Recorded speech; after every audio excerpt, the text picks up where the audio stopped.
Хорош!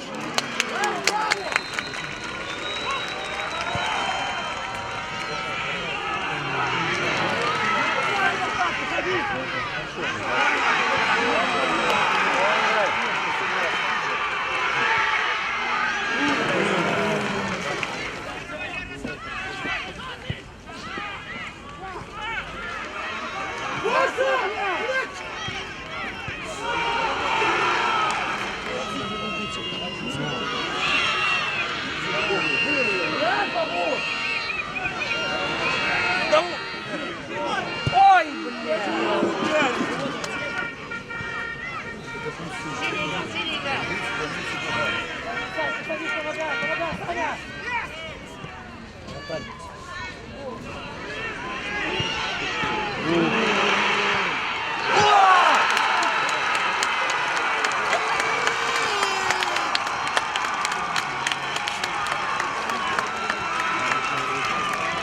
Страшного играть надо так. Спасибо, что побежал.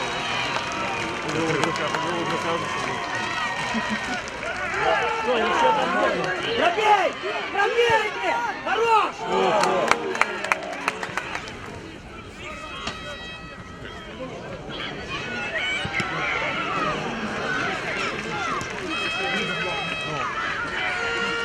Ой,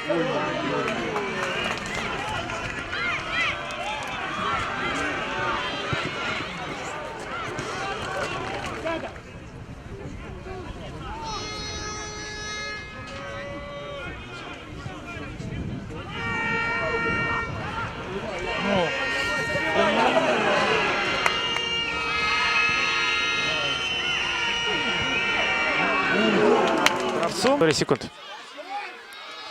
Васильевич 1 в 1. Милич! Удар! И есть гол еще один в нашей встрече. 0-2. Удваивается перевес в нашей встрече. А Милич забивает 5-й мяч в сезоне. Ну и, конечно, отметим передачу Васильевича, которая не... Но я об этом и говорил.